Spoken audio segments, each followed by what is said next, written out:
நடிகர் சூர்யா அவர்களுக்கு இன்னைக்கு பிறந்த நாள் சார். ஸோ அவருக்கு நம்ம பிறந்த நாள் வாழ்த்துக்களை தெரிவிச்சுக்கிறோம். கருப்பு அப்படின்ற ஒரு படம் ஆர்ஜே பாலாஜி அவரோடது. அந்த படத்தில் வந்து சூர்யா அவர்கள் நடிக்கிறாரு. நம்ம ஆர்ஜே பாலாஜி பெரிய குற்றச்சாட்டு. நிறைய இளம் இயக்கோட கதையை கண்டு திருடி அதை படம் எடுத்துருவாரு, கதை சொன்னவனை தெருவில் விட்டுருவாரு. இப்படி பல புகார் இருக்கு ஆர்ஜே பாலாஜி. நீங்கள் அவர் கதை தான் நிரூபிக்கிறதுக்கு ஒரு வருஷம் ஆயிடுச்சு. ஒரு வருஷத்துல இந்த படத்தையே மக்கள் பார்க்கலாம். சிவகுமார் வந்து ஒரு நீண்ட நெடிய திரைப்பட வரலாறு உடையவர். எந்த கிசு குசு குசு எதுவுமே இல்லாத ஒரு அவருடைய புள்ள. நீங்க அந்த பேரை காப்பாற்றணுமா இல்லையா? கவனம் செலுத்துவது திரைப்படத்துறையை உள்வாங்கியவர்களால் ஒரு ஆளு சூர்யாவுக்கும் ஜோதிகாவுக்கும். அப்போ அவர்களுடைய திரைப்படம் பற்றிய பார்வை பெரிய இடைவெளி. எப்படி ப்ரொமோஷன் பண்ணணும், அது எப்படி திரைப்பட ரசிகர்களுடைய மனநிலை எப்படி இருக்கு, இவ்வளவு விஷயங்களையும் ஆராய வேண்டி. இதுல 100% ஜெயிக்கிறது சன் பிக்சர்ஸ், கலாநிதி மார்க் இன்னைக்கு இந்த ஃபீல்டு. ஆமா ஜெயிலர் படம் வட இந்திய மார்க்கெட் 200 கோடி ரூபா இருக்கு. நேரா ரஜினியை பேக் பண்ணி எங்க அனுப்பிச்சாரு? யோகி ஆதித்யநாத் அனுப்பிச்சாரு. தமிழ் சினிமாவை பொறுத்த வரைக்கும் யாருமே பெரிய கிரியேட்டிவ் டைரக்டர்ஸை யாரும். நீங்க அட்லி தம்பி எடுத்தீங்கன்னா 5 படத்தில் 5 கிட்ட சுட்டு ஒட்டிடுவார். அதான் படம். ஹாலிவுட்ல போய் ஷாருக் கான் படம் சொல்லி அந்த படம் அங்கேயுமே நல்ல ஒரு சூப்பர் டூப்பர் ஹிட் ஆயிடுச்சு சார். நீங்க என்ன எப்படி சொல்றீங்க? டாக்டரேட் பட்டம் கூட வாங்கிட்டாரு சார். டாக்டர் பட்டம் ஏசி சண்முகத்துக்கு போனீங்கன்னா யாருக்கு வேணாலும் டாக்டர் பட்டம் கொடுத்துருவோம். எந்த இயக்குனர் தான் வருவாருன்னு இப்போ தமிழ் மக்களே ஆவலாக எதிர்பார்க்குற அந்த ஒரு தருணமே வந்துடுச்சு சார். ஏன்னா எந்த படங்கள் வந்தாலுமே இவங்க இத்தனை கோடி அத்தனை கோடி வசூல் அப்படின்னு சொல்லிட்டு அனௌன்ஸ் பண்ணுறாங்க சோஷியல் மீடியாவில். ஆனால் அந்த அளவுக்கு அந்த படம் ரீச் ஆயிருக்கா மக்கள் கிட்டன்னு கேட்டால் மணிரத்னமும் மணியான ரத்னா இப்படி ஆகிட்டாரு. கமலஹாசன் அப்போ அந்த படம் அற்றப்படா 300 கோடி லாஸ். 300 கோடி என்பது ஒரு சிறிய தொகை அல்ல, பெரும் பணம். ஆனால் நீங்கள் 300 கோடியை பட்ஜெட் போட்ட இந்த தக் லைஃப்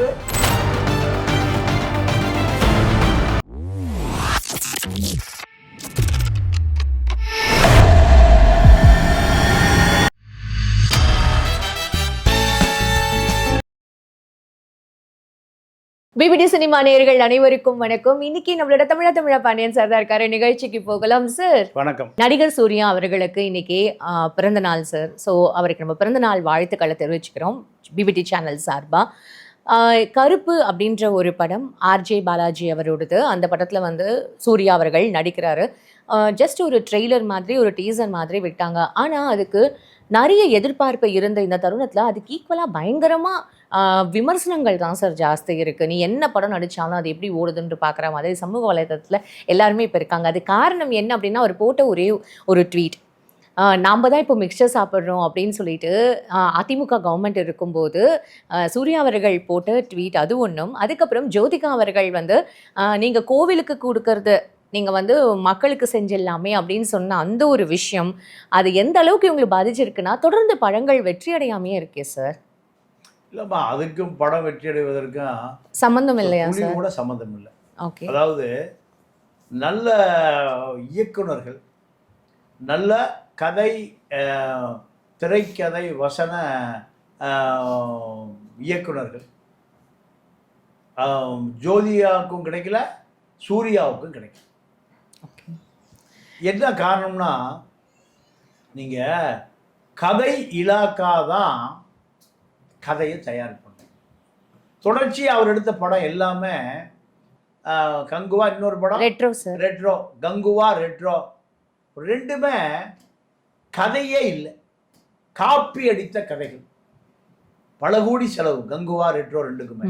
இப்போ கருப்பு, இதுக்கு எல்லாமே பல கோடி செலவு. ஆனால் திரைப்படத்துறையை அப்படியே உள்வாங்கியவர்களால் ஒரு ஆளு சூர்யாவுக்கும் ஜோதிகாவுக்கும் கிடைக்கல. அப்போ அவர்களுடைய திரைப்படம் பற்றிய பார்வை பெரிய இடைவெளி இருக்கு. நீங்க திரைப்படம் என்பது நீங்க சமூக ஓட்டம், சமூக சிந்தனையினுடைய வெளிப்பாடாக இருக்கணும் சினிமா என்பது. ஆனால் மனிதர்களையும் தெரிந்து கொள்வதில்லை, மக்களுடைய மனநிலையும் தெரிந்து கொள்வதில்லை. அப்புறம் எப்படி படம் ஓடும்? புதுசாக திரைக்கு வர படம் எத்தனை படம் ஓடுதா இல்லையா? புரியுது சார். இதுக்கு சாபம் இல்லை, அவர்களுடைய மனநிலை அப்படி இருக்கு. புது டைரக்டர் வந்தால் நீங்கள் டூரிஸ்ட் ஃபேமிலி ஓடுதா இல்லையா படம்? இலங்கை லண்டனில் பேசிக்கிறாங்க. ஒரு அகதி குடும்பம் எப்படி எவ்வளவு போராடும், எவ்வளவு களத்தை போராட்ட களம், வாழ்வியலே உங்களுக்கு அவனுக்கு நாடே இல்லை, எங்கேயும் குடியேற முடியாது, எங்கே போனாலும் கட்டி விட்டுருவான், போயிட்டே இருக்கணும். அப்போ இப்போ வரைக்கும் உங்களோட நிலைமை டூரிஸ்ட் ஃபேமிலி, எங்கே போனாலும் டூரிஸ்ட் தான். அப்போ அந்த இயக்குனர், புது இயக்குனர் ஒரு படம் கொடுத்தானா இல்லையா, பேச வச்சானா இல்லையா, சிந்திக்க சொன்னானா இல்லையா? ஏன் உங்களால் முடியல? ஜோதிகாவாலும் சூர்யாவாலும் ஏன் முடியல? அப்போ நீங்கள் திரைப்படத்துறை இனர்களிலிருந்து தொலை தூரத்தில் இருக்கீங்க, தொடர்பு எல்லைக்கு அப்பால் இருக்கீங்க. யாருடைய தவறு? உங்கள் தவறு தான். சரியான நபர்களை உங்களுக்கு கிடைக்கல. அவங்க மும்பைக்கு போனதுனால தான் இந்த மாதிரி. ஜப்பானுக்கே போட்டுமா, லைக்கா எங்க இருக்காரு? லண்டன்ல உட்கார்ந்து இருக்காரு. எங்க படம் எடுக்கலையா? அது காரணம் அல்ல. நீங்க எந்த தொழிலையுமே நீங்க நேசிச்சு யோசிச்சு செய்யணும். அதனுடைய விளைவு தான் நீங்க அந்த துறை உங்களை அந்நியப்படுத்தி வச்சிருக்கு. பணம் இருக்கு, பல கோடி இருக்கு. சிவகுமார் ஒரு நீண்ட நெடிய திரைப்பட வரலாறு உடையவர். எந்த கிசு கிசு குசு குசு எதுவுமே இல்லாத ஒரு நடிகர். அவருடைய புள்ள, நீங்கள் அந்த பேரை காப்பாற்றணுமா இல்லையா? கவனம் செலுத்துவதில்லை. புது படத்தை எடுக்கும்போது நீங்கள் டைரக்டர் கொடுத்தீங்கன்னா டைரக்டருக்கு ஒன்றும் இழப்பு இல்லை, தயாரிப்பாளர் தான் தெருவுக்கு வந்துடுவான். நீங்கள் எல்லா படமே உங்களுடைய சொந்த தயாரிப்பு. சொந்த தயாரிப்பு நீங்கள் எவ்வளோ கவனம் செலுத்தணும், அதை நீங்கள் எப்படி ப்ரொமோஷன் பண்ணணும், அது எப்படி திரைப்பட ரசிகர்களுடைய மனநிலை எப்படி இருக்குது, இவ்வளோ விஷயங்களையும் ஆராய வேண்டியிருக்கு. நீங்கள் இப்போ இதில் 100% ஜெயிக்கிறது சன் பிக்சர்ஸ், கலாநிதி மாறன் தான் இன்னைக்கு இந்த ஃபீல்டு. ஆமாம்மா, நீங்கள் அந்த ட்ரெய்லர் படம் ஜெயிலர் படம் வட இந்திய மார்க்கெட் 200 கோடி ரூபா இருக்கு. நேராக ரஜினியை பேக் பண்ணி எங்கே அனுப்பிச்சாரு? யோகிட்டு ஆதித்யநாத் அனுப்பிச்சாரு. வட இந்திய மார்க்கெட்டை இவர் பார்த்தாருன்னா யூபியில் 200 கோடி ரூபா லாபம் கிடைக்கும். ஹிந்தி மார்க்கெட்டில் 200 கோடி ரூபா லாபம் கிடைக்கும். பிஸ்னஸ்ஸு நேராக போய் அவர் காலில் விழுந்தார். ரஜினி மனைவி லதா சொல்லி அனுப்பியிருக்கு, 200 கோடி நீ அங்கே போய் காலில் விழுந்தீங்கன்னா 200 கோடி உடனே அடுத்த நாள் வந்துடுங்க போ. இவ்வளோ பணங்களை உங்களை சேர்த்து வச்சு அவங்க மட்டும் என்ன சார் பண்ணுவாங்க? இல்லை, அதுமா அம்பானிட்டு 5 லட்சம் கோடி இருக்குது, அதானிட்டு 5 லட்சம் கோடி இருக்குது. அது அது அது ஒரு நோய், அது ஒரு நோய், மனநோய் மாதிரி. அது பண நோய், அது பண நோய். அப்போ நீ எத்தனை லட்சம் கோடி வந்தாலும் இப்படித்தான் இருக்கு. அடுத்த தலைமுறை அதை எவனுக்கா மொத்தமாக கொடுத்துட்டு தெருவுக்கு வந்துடுவான். ஒரு தலைமுறை தான். அப்போ ஜோதிகா சூர்யா 2 பேருமே இனிமேலாவது மக்களுடைய மனநிலையை நாடி பிடிச்சு பார்க்கணும். இது ஆர்ஜே பாலாஜி சார். ஆர்ஜே பாலாஜிக்கு அவருக்குமே ஒரு நல்ல இது முன்னாடி மூக்குத்தி அம்மன் ஆகட்டும் சரி, அதாவது ஒரு பர்டிகுலர் ஒரு மத சார்ந்த ஒரு விஷயத்தை மட்டும் எடுத்ததுனால தான் மூக்குத்தி அம்மன் கூட பெரிய அளவில் ஓடல அப்படின்னு. எல்கேஜின்றது அரசியல் சார்ந்து எடுத்தாரு சார். அது ஜென்ரலாக எல்லாமே அது ஓடிச்சு. அந்த மாதிரி இல்லாமல் இன்னொன்று அரசியல் சார்ந்து ஒரு சார்பாக பேசுகிற மாதிரியும் இன்னொரு சார்பாக பேசாத மாதிரியும் ஆர்ஜே பாலாஜி மேலேயும் அந்த குற்றங்கள் இருக்கே சார். இல்லை, அது ஆர்ஜே பாலாஜியினுடைய தன்மையே அதுதான். அவருக்கு அதுதான் தெரியும், அதை தாண்டி எதுவும் தெரியாது. ஆர்ஜே பாலாஜியோட ரோல் என்ன? அதான் ஒரிஜினாலிட்டி. எதை சொன்னாலும் அங்கே தான் நிற்பார். அதை தாண்டி சிந்திக்கிற பக்குவம் அவர்கிட்ட இல்லை. ஒவ்வொருவரும் ஒவ்வொரு விஷயத்தில் ஒரு சிறப்பாக இருப்பாங்க. இப்போ ஆர்ஜே பாலாஜியை பொறுத்தவரைக்கும் அவர் கேரக்டர் அதுதான். அதை மாற்றிக்கவே முடியாது. அப்போ அவர்கிட்ட ஜோதிகாவும் சூர்யாவும் கருப்பு படம் எடுக்க கொடுத்தாங்கன்னா அவருடைய மூளை தான் அங்கே செயல்படும். அது இயற்கை. ஆர்ஜே பாலாஜி அப்படின்றவர் இந்த சினிமா விமர்சகம் மட்டும் இல்லாமல் அப்புறம் இந்த கிரிக்கெட்டுக்காக வந்து அவர் நிறைய விஷயங்கள் ஐபிஎல் அப்பெல்லாம் பேசினது ரொம்ப வந்து ஒரு வைரலாக போச்சு. ஆனால் ஒரு ஸ்டேஜுக்கு மேலே அவரும் அதுலேயும் வந்து அரசியல் கலக்கப்பட்டு அதனால அவரோட ஃபாலோயர்ஸ் ஆகட்டும் சரி, ரசிகர்கள் ஆகட்டும் சரி, கம்மியான மாதிரி நிறைய தோற்றங்கள் கூட உருவாச்சு சார். நம்ம ஆர்ஜே பாலாஜி மீது ஒரு பெரிய குற்றச்சாட்டு இருக்கு. நிறைய இளம் இயக்கனோட கதையை கேட்டு திருடி அதை படம் எடுத்துருவார், கதை சொன்னவனை தெருவில் விட்டுருவார். இப்படி பல புகார் இருக்கு ஆர்ஜே பாலாஜி மேலே. எல்லாத்தையும் கூப்பிட்டு கதை கேட்டுட்டே இருப்பார். அந்த கதையை தன்னுடைய கதையாக்கிடுவார். அவங்க யாருமே கேஸ்லாம் போட மாட்டாங்களா? என்ன கேஸ் போட்டு படம் ரிலீஸ் ஆகி 200 நாள் 300 நாள் ஓடி தான் ஜட்ஜ்மெண்ட் வரும். நம்ம நாட்டில் ஜனநாயகம் மிகுந்த பலவீனமாக இருக்கு. நீங்கள் அவர் கதை தான் நிரூபிக்கிறதுக்கு 1 வருஷம் ஆயிடும். 1 வருஷத்தில் அந்த படத்தையும் மக்கள் மறந்துடும். இப்படி தான் ஆர்ஜே பாலாஜி வந்து கதை திருட்டு மன்னன்னு அவருக்கு பெரிய பட்டம் இருக்கு. இப்போ அதே ஆர்ஜே பாலாஜிகிட்ட சூர்யாவும் ஜோதிகாவும் போய் சரண்டர் ஆகிருக்காங்க. அப்போ இப்படியா எங்கேயா கதையை திருடி நமக்கு சுட்டு கொடுத்துருவாரு, நம்மளை ஹிட் ஆக்கிடுவார்னு நினைக்கிறாங்க. இதே தப்பா இல்லையா? தீபாவளிக்கு இந்த படம் வரும், பெரிய அளவில் வந்து ரொம்ப எதிர்பார்க்கப்படுற ஒரு சூர்யாவோட கெரியரில் இந்த படம் ரொம்ப எதிர்பார்க்கப்படுற ஒரு படமாக இருக்குது சார். ஸோ இந்த மாதிரியான ஒரு விஷயங்கள் வந்து இப்போ அது ஒரு பெரிய ஒரு ட்ராபேக்காக அமைஞ்சிடாதான் தான் சார் இப்போ கேள்வியாக இருக்குது. இப்போ தமிழ் சினிமாவை பொறுத்த வரைக்கும் யாருமே பெரிய கிரியேட்டிவ் டைரக்டர்ஸே யாரும் இல்லை. நீங்கள் அட்லி தம்பி எடுத்தீங்கன்னா 5 படத்தில் 5 பிட்டை சுட்டு ஒட்டிடுவார். அதான் படம்.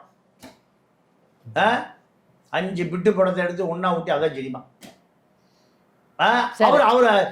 ஒரு இயக்குனரா இருக்காரு. பாலிவுட்ல போய் ஷாருக் கான் படம் சொல்லி அந்த படம் அங்கேயுமே நல்ல ஒரு சூப்பர் டூப்பர் ஹிட் ஆயிடுச்சு சார். நீங்க என்ன இப்படி சொல்றீங்க? டாக்டரேட் பட்டம் கூட வாங்கிட்டாரு சார். டாக்டர் பட்டம் நீங்க நேராக இவர்கிட்ட போனீங்கன்னா ஏசி சண்முகத்துக்கு போனீங்கன்னா யாருக்கு வேணாலும் டாக்டர் பட்டம் கொடுத்துருவார். டாக்டர் பட்டம் ரெடியாக வச்சுருப்பார். போனேன்னா கையில் எடுத்து கொடுத்துருவார். பல்கலைக்கழக வேந்தர்கள் பூரா எல்லாம் அக்யூஸ் ஜெயிலேருந்து வர்றான். எல்லாம் ஜெயிலில் கழித்துட்டு தான் வர்றான். பச்சைமுத்து ஜெயிலில் கழித்துட்டு தான் வந்தார். அப்போது இங்கே டாக்டர் பட்டமே தெருவு கிடைக்கிது, அது வேறு விஷயம்.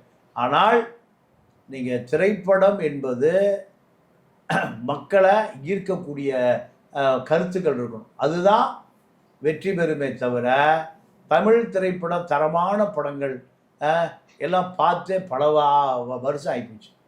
இப்போ பல ஆண்டு காலமாக தமிழ் திரைப்பட உலகம் ஒரு காய்ந்த நிலையில் தான் இருக்குது. இதை ஏதாவது ஒரு இயக்குனர் சரி பண்ணணும். எந்த இயக்குனர் தான் வருவாருன்னு இப்போ தமிழ் மக்களே ஆவலாக எதிர்பார்க்குற அந்த ஒரு தருணமே வந்துடுச்சு சார். ஏன்னா எந்த படங்கள் வந்தாலுமே இவங்க இத்தனை கோடி வசூல் அப்படின்னு சொல்லிட்டு அனௌன்ஸ் பண்ணுறாங்க சோஷியல் மீடியாவில். ஆனால் அந்த அளவுக்கு அந்த படம் ரீச் ஆயிருக்கா மக்கள் கிட்டன்னு கேட்டால் இன்னொரு பக்கம் விமர்சனங்கள் தான் ஜாஸ்தி இருக்குது. ஸோ நீங்கள் சொல்கிறாங்க, நீங்கள் பிறவி கலைஞன் கமல், நமக்கு அதில் மாற்று கருத்தே இல்லை. லைஃப் எடுத்தார், டக்குன்னு லைஃபையே காணும். அதோட ஊற்றிக்கிச்சு அது. மணிரத்னம் நல்ல இயக்குனர். மணிரத்னம், திரிஷா, சிம்பு, கமல் 4 பேருமே சிறந்த கலைஞர்கள். இவர்கள் அந்த கதை இலாக்காவை கவனம் செலுத்தாமல் திரிஷாவை கமலும் லவ் பண்ணுறாரு, சிம்பும் லவ் பண்ணுறாரு. கதை சொன்னாங்க, நான் படம் பார்க்கல. ஏன்னா 48 40 அந்த அம்மாவுக்கு 50 வயசுக்கு மேலே போயிடுச்சு. 50 வயசுக்கு மேலே போனவர் 72 வயசு கமலஹாசனும் ஒரு 45 வயசு சிம்புவும் லவ் பண்ண எவையா பார்ப்பான்? சிம்புக்கு ஒன்று 45 வயசுலாம் ஆகுது. சரிப்பா, எவ்வளோ ஆச்சு அப்போ? 44 40. நீங்களே ரெக்கமெண்டேஷன் பண்ணுவீங்க போல, ஏதோ பர்சன்ட் நீங்கள் தான் அடித்து கொடுத்த மாதிரி. அப்போது இது மக்கள் ரசிக்கிற கதையே இல்லை. மணிரத்னமும் மணியான ரத்னம் இப்படி ஆகிட்டார். கமலஹாசன் அப்போது அந்த படம் அப்போ அட்ரப்ளா 300 கோடி லாஸ். 300 கோடி என்பது ஒரு சிறிய தொகை அல்ல, பெரும் பணம். ஆனால் நீங்கள் 300 கோடியை பட்ஜெட் போட்ட இந்த தக் லைஃப் வெற்றி பெறவே இல்லை. பெரிய ப்ரொமோஷன். கர்நாடகாவில் ஓடவே விட மாட்டேன்னா உலகம் பூரா தக்லீஃப் செய்தியாக போச்சு. ம். ஒரு வயலும் பார்க்கல. ஏன்? கதையில் ஒன்றும் இல்லை, கருவில் ஒன்றும் இல்லை, திரைக்கதையில் ஒன்றும் இல்லை. எங்கே கவனம் செலுத்தணும்? திரைக்கதையில் கவனம் செலுத்தணும். இதுதான் இப்போ கருப்பும் நீங்கள் நம்ம ஆரம்பத்திலேயே அதை விமர்சனம் செய்ய வேண்டாம். அதை முழு சட்டை மாறக்கட்டு விட்டுருவோம். கண்டிப்பா சார். இனிமேல் திரைப்பட தயாரிப்பாளர்கள் கதையில் சாண்டோ சின்னப்பா தேவர் படம் எடுக்கிற பொழுது கதை இலாக்கான ஒரு இலாக்கா வச்சிருந்தார். அவர் கேட்டு தான் படமே எடுப்பார் சார். நம்ம இந்த 70s 80s அந்த காலகட்டத்தில் கூட இல்லை சார், அசிஸ்டன்ட் டிரெக்டர்ஸ்னு ஒரு டீம் இருப்பாங்க, அவங்கெல்லாம் உட்காந்து அந்த கதையை எல்லாமே வந்து டிஸ்கஸ் பண்ணுவாங்க அப்படின்ற மாதிரியெல்லாம் கேள்விப்பட்டிருக்கோம் சார். இப்போ அந்த மாதிரியான ஒரு விஷயங்கள்லாம் இல்லாமல் போனதுனாலயா சார்? நீங்கள் வளர்ந்த பிறகு அகங்காரம் தலை நிறைய சேர்ந்து அகங்காரம். நீங்கள் அதுக்கு ஒரே ஒரு ஆளை சொல்லணும்னா ரஷ்யாவினுடைய ஜனாதிபதியாக இருந்த லெனின் தான். உலகமே அஞ்சு நடுங்கிற அவ்வளோ பெரிய நாட்டினுடைய ஜனாதிபதி தீர்மானங்கள் போடுற போது வெளியில் வந்து இந்த ஸ்கேவஞ்சர்ஸ் இருப்பாங்கல்ல, அவங்களுக்கு கூட கேட்பாரு, உங்களுக்கு என்ன பிரச்சனை இருக்குது சொல்லு, சட்டமாக போகுது, உனக்கு என்ன பிரச்சனை அதை என்கிட்ட சொல்லு, நான் அதை சட்டமாக்கிறேன்னு வரேன் விவாதத்துக்கு வச்சு. அப்போ அது போன்ற எளிமையான மனிதர்கள் தான் இப்போ எங்கே தேவை? அரசியலுக்கும் தேவை, சினிமாவுக்கும் தேவை. ஃபைன் சார், பொறுத்திருந்து தான் பார்க்கணும் கருப்பு எப்படிப்பட்ட ஒரு படமாக வரப்போகுது அப்படின்றது. உங்களோட நேரத்துக்கு ரொம்ப நன்றி சார். நன்றி, வணக்கம்.